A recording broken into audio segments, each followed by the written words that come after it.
నంద్యాల ఉప ఎన్నికే టార్గెట్ గా TDP YCP వ్యూహాలకు పదును పెడుతున్నాయి. నంద్యాల బహిరంగ వేదికపై జగన్ చేసిన వ్యాఖ్యలపై ఒకవైపు ఆందోళనలు చేస్తూనే మరోవైపు న్యాయ పోరాటం కొనసాగిస్తున్నారు. ప్రభుత్వ పాలనను గాలి కుదిలేసి ఎన్నికపైనే దృష్టి పెట్టిందని ఆరోపిస్తున్నారు వైసీపీ నేతలు. గెలిచి తీరాల్సిన ఎన్నికపై సర్వశక్తులు ఒడ్డి పోరాడుతున్నాయి అధికార విపక్షాలు. ఓవైపు మాటలతో మంటలు పుట్టిస్తూ మరోవైపు ప్రత్యర్థితో మైండ్ గేమ్ ఆడుతున్నాయి. చంద్రబాబుని కాల్చి చంపాలన్న జగన్ వ్యాఖ్యలతో నంద్యాల ఎన్నికల వాతావరణం ఒక్కసారిగా మారిపోయింది. ప్రతిపక్ష నేత వ్యాఖ్యలపై ఆందోళనల పర్వం కొనసాగిస్తోంది అధికార పార్టీ. చంద్రబాబుపై అనుచిత వ్యాఖ్యలు చేసిన వైసీపీ అధినేత జగన్ పై సస్పెక్ట్ షీట్ ఓపెన్ చేయాలని ఫిర్యాదు చేసింది టీడీపీ. విజయవాడలో ఏపీ డీజీపీని కలిసిన టీడీపీ నేతలు నంద్యాలలో జగన్ చేసిన వ్యాఖ్యలను తప్పుపట్టారు. ప్రతిపక్ష నేత జగన్ నోటుకొచ్చినట్లు మాట్లాడుతున్నారని ధ్వజమెత్తారు వర్ల రామయ్య.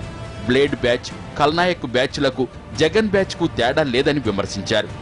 జగన్ ఓ అరాచక శక్తి అని ఆరోపించిన వర్ల అతనిపై చర్యలు తీసుకుంటారన్న నమ్మకం ఉందని చెప్పారు. నేను చదువుతూ మా విజయవాడలో బ్లేడ్ బ్యాచ్ మనందరికీ తెలుసు కదా, బ్లేడ్ బ్యాచ్ కల్నాయక్ ఎలా మాట్లాడతాడు, వాడిని కోసే వీడిని కోసే వాడిని వేసేయండి అంటారు.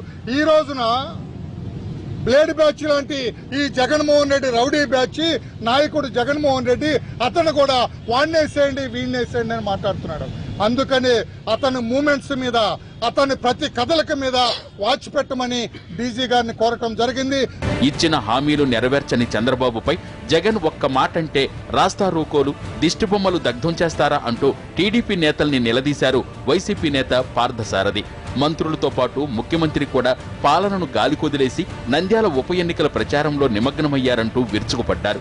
మీరు ఈ రాష్ట్ర ఆర్థిక పరిస్థితిని చక్కదిద్దలేరు, కానీ మీరు అక్కడ పరిస్థితి అంతా కూడా పక్కదో పట్టించడం కోసం మీరు జగన్మోహన్ రెడ్డి గారిని వ్యక్తిగతంగా మాట్లాడతారా?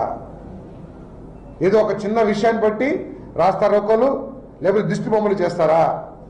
అయ్యా రామకృష్ణుడు గారు లేదా చంద్రబాబు నాయుడు గారు, మీరు నంద్యాల ఎన్నికలు దృష్టిలో పెట్టుకుని ఈ రాష్ట్రాన్ని గాలికి వదిలేసిన విషయం వాస్తవా కాదా?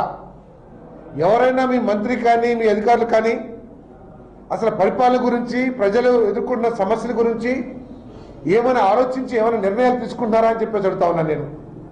ఇక చంద్రబాబు ప్రభుత్వానికి ప్రజలను పాలించే అర్హత లేదని ఆరోపించారు వైసీపీ ఎమ్మెల్యే రోజా. ఏపీ మంత్రులు దేవినేని ఉమ, అచ్చెన్నాయుళ్లు మహిళలను వేధింపులకు గురిచేస్తున్నట్లు జాతీయ సర్వే సంస్థ అధ్యయనంలో వెల్లడైందన్నారు. సదరు మంత్రులను వెంటనే కేబినెట్ నుండి బర్తరఫ్ చేయాలని డిమాండ్ చేశారు. లేకుంటే ప్రభుత్వానికి వ్యతిరేకంగా ఆందోళనలు చేస్తామని చెప్పారు. మన దేవినేని ఉమ గారు అండ్ అచ్చెన్నాయుడు గారు జాతీయ సర్వే సంస్థలో 4 మంత్రులు తేలారు.